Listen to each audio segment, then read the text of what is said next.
have been deep silence from the Nigeria Army over the outcome of the air and land attack by the Nigeria Air Force and Army. Videos were made by Biafrans living close to the areas Nigeria military attacked, showing that indeed Nigeria Air Force used military helicopters to attack Eastern Security Network. So no one can say without appearing to be lying that the attack didn't happen.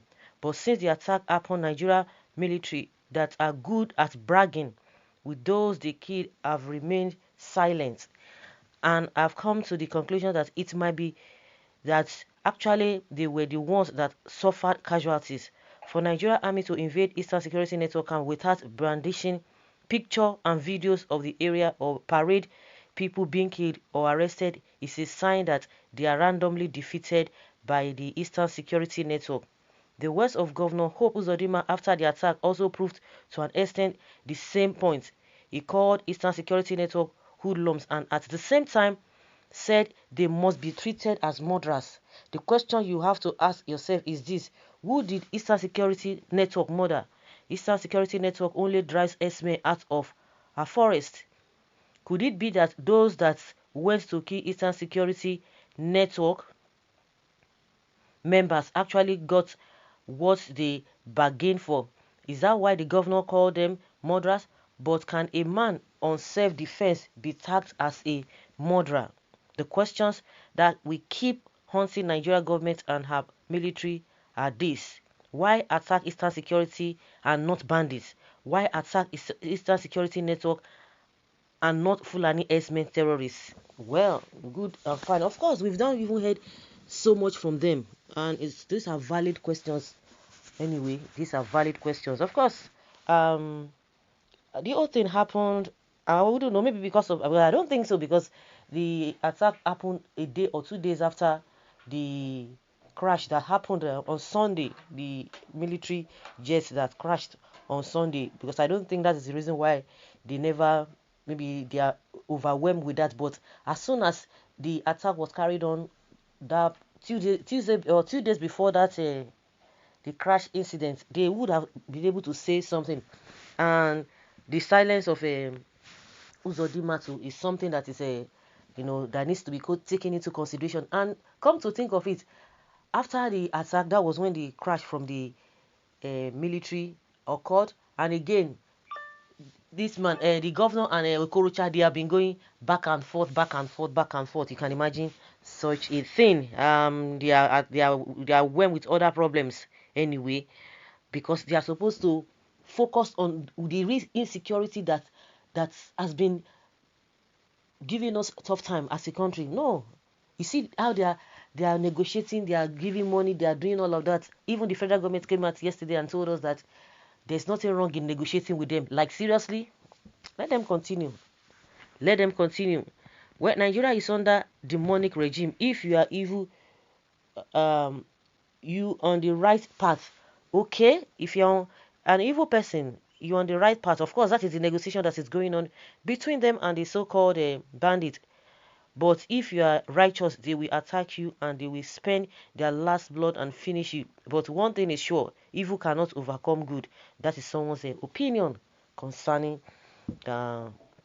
this.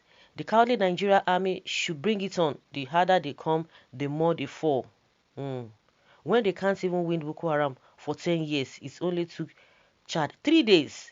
Those bushmeat called Eastern Security Network paper tigers are crushed, and their sympathizers cried out because of fear, running for their lives. Their collaborators are on the run.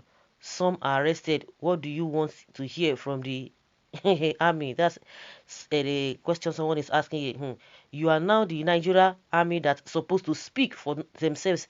When I heard they were bombing Orlu with fighter jets, the first thing that came into mind was why. Later thought it must be that they were shamefully defeated by Eastern Security Network during the January invasion of the town. We saw pictures of their men hiding in the town. That was why they brought their fighters jets to intimidate a civilian populace. Well, the ocean is not afraid. It's the person that was to enter it that is always afraid. Well, Eastern Security has come to stay. Best time to resign from Nigerian army. Excellent write-up, very thought-provoking. Obviously, not what the zoo army expected, and the downing of the 2 helicopters is even a cause for a big shame. Mad people everywhere. Nigerian government and Fulani regime had lost legitimacy. They were gross insacrosanctist and polarization that propelled the government engaged in importing Sahel, Somalia, Fulani terrorists. You know, the government has really lost it. Let's even leave Eastern Security IPOB because they are just chasing shadows. Everybody knows quite alright that these are not the threat to the Nigerian government. They are not threat at all. But the ones that is threat, the ones that are threat to our existence are the ones we living with them. And see the way they are doing it. It's so shameful for a government to be coming out to say there's nothing wrong with that. Oh, giving amnesty if a cleric could locate the location of these bandits, and yet the government and the security agencies could not. What does that tell one? And you could see all of them coming out trying to cover up for the so-called S-men. The S-men now, they have carved out a name from them. They don't want to be calling them S-men because it is really shameful. They are not calling them bandits. But at the end of the day, when they will be talking, they will tell you, they will now relate them back again to S-men. Who does that? Who does that? Like somebody said, the truth and good shall prevail. It shall prevail. Definitely it shall prevail.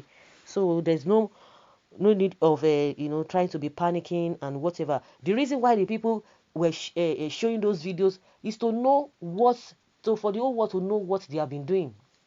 It's to know what they have been doing.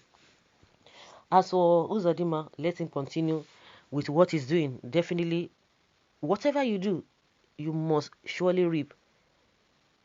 Well, the army have not told us about the 2 choppers that was gunned down by the Eastern Security Network at Orlu. Shame to the army, and that's a Supreme Court governor. Hope you have killed your brothers. Okay, can Buhari do us that favor to answer all this directly to citizens?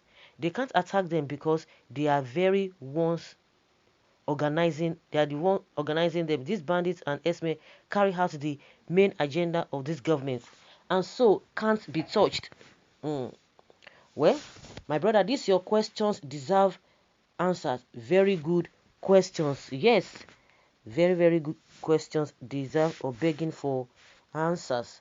They refuse to tell us about their chopper that was crashed in Orlu. Really? Nigeria governments have hidden agenda.